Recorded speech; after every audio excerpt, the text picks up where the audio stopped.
This wheat and the tares business was brought up the other day by a prominent speaker in the church. And to his discredit, I think his method was not sound. Because if we go to Christ Object Lessons, chapter 4, which this speaker was referring to, I think there were crucial sentences that he did not read. The first thing is, Jesus himself, when relating the parable of the wheat and the tares, he says that the field is not the church. He says the field is the world. That is a very important point. It is very clear that we as Adventists cannot go around and, stoning or executing people who don't believe as we do believe. People who are tares in the world. You can't do that. For the world, yes, the Lord allows the tares to grow with the wheat in the world. However, this person did not read what Ellen White wrote here. She said, the field, Christ said, is the world. That is what the Bible said. That is what Christ said in the Gospels when relating this parable.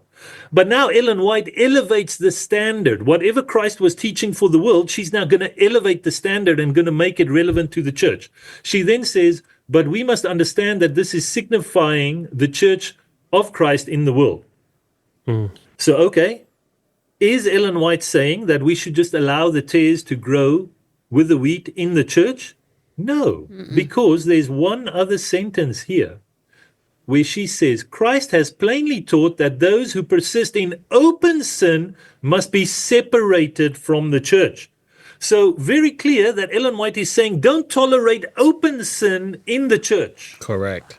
Now, is an unholy alliance with the United Nations, is it open sin? Yes or no? Correct.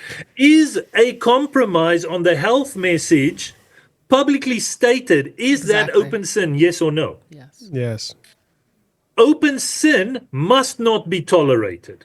But when you suspect a church member is a sinner, but he is not sinning openly, then the wheat and the tares applies. Then Ellen White says, in the church, we must not act on our suspicion. We must allow the wheat and the tares to grow in the church. But when there's open sin, then there's no question. It's a tare and the tare must go. Exactly. But now all those who are misapplying what Ellen White wrote about the wheat and the tares, all those who are saying just allow the wheat and the tares, when the tares are in the General Conference administration, just allow it. Allow it. Not a single one of those people will come and say, oh, well, if Ron Kelly is a tare, just leave him. No, Ron Kelly needs to go. Conrad Vine is a tare. He has to go. So those who say just allow the tares to grow, who misapply what Ellen White wrote, they don't apply the same standard when it comes to Ron Kelly and Conrad Vine. Yeah, they call them